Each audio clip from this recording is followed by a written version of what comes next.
What's up? It's episode 7 of the ASKJV Podcast. Today we're talking about the importance of mic quality, using AmpSim plugins, and how to keep your kick clear and present in the mix.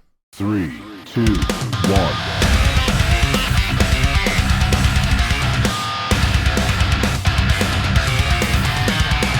This is the AskJV Show. Our first question comes from Mike. Hey Jordan, in your experience, is it better to have great preamps and okay mics, or have great mics and an okay interface? What do you think would make the biggest difference? The quality of your mics is definitely going to make a bigger difference than the quality of your preamps. I always kind of look at it as the most important part of shaping the sound is first the player, so whoever's playing the instrument. Next is going to be the instrument itself, and then the mic, and then the preamp, and any processing you're doing, then the converters. So that's always been kind of how I see the chain and the importance of each piece of the chain there. I would definitely go for better quality mics before upgrading your preamps. Of course, it all makes a difference in the more you're stacking tracks in a mix and in a production. Those subtle differences between preamps begin to show through, and the subtle differences between a budget and a high-end converter will begin to be more evident, the more tracks are stacked on top of each other. But I would still have to go back to the instrument is the most important, and the player are the most important things first, and then the mic, and then preamp, and then converters. Our next question comes from Nerve. Could you give us some advice on how to achieve good metal guitar tone using plugins and impulses? Also, can you produce a studio quality album using plugins to get all your guitar tones instead of using a real amp? Well, honestly, at first I wasn't even sure if I was going to take this question because I don't really work with any amp plugins or amp sims, aside from Axe FX and Kemper I've used on records before. But the thing is, when I started out, those tools were really not existing yet, or at least they weren't very good, and no one was really using them on actual records. So for me, right away, it was recording real amps, and that's how I started out for, 5-6 years before I even tried any amp sim plugin at all. I was miking real amps and figuring that out. So that's basically why I am on that side of things. Now, the thing is, it all comes down to what you know and what you practice at and what you get good at. So there's a reason why there are guys out there who are making heavy records that sound phenomenal with just free amp sim plugins in some cases.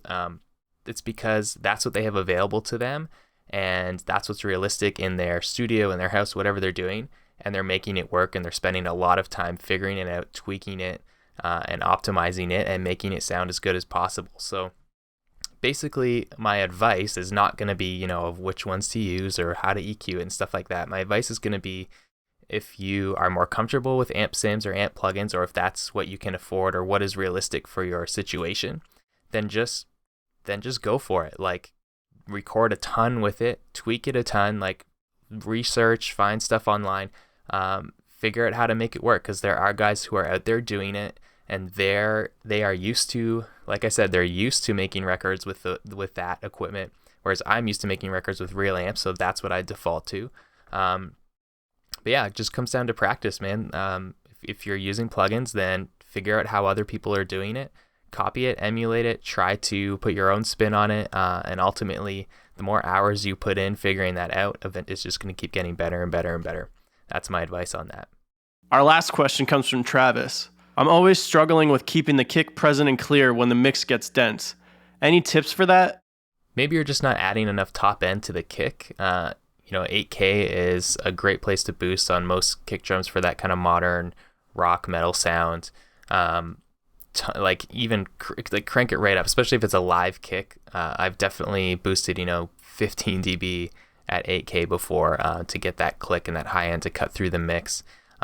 Also, you want to look at the kind of 2.5K area, and maybe even the 4 to 4.5K area on a kick to also help it cut through the mid-range of the guitars and be present in the mix that way.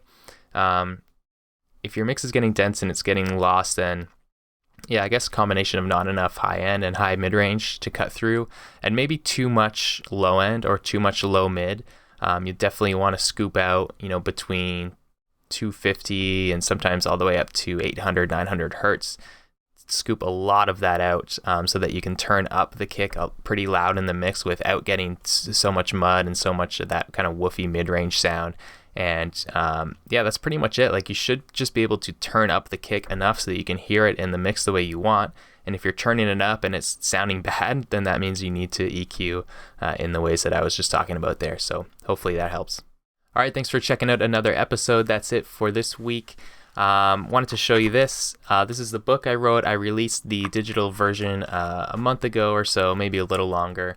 I just got the new proof for the physical copy here. It's looking really good. This is going to be for sale on Amazon probably by the time I post this. So if you're interested in that, it's called Mixing Heavy Music. Just head over to Amazon, search there. You can grab this paperback copy, or you can grab the Kindle version. As always, please leave a review on iTunes or comment on YouTube here, depending on how you're watching and listening. Hit the like button, dislike, even just some feedback is always appreciated. Submit your questions to me for the next episode at AskJVPod.com. Love getting your questions. It keeps the show going, so please don't stay an observer forever. Get your questions in. I'd love to hear from you. So until then, one more thing. Of course, you can also grab the free mixing cheat sheet at hardcoremusicstudio.com. Grab that. It'll help you get started and know kind of where the sweet spots are for EQ and compression for different instruments in the mix. All right, thanks for tuning in. I'll see you on the next episode.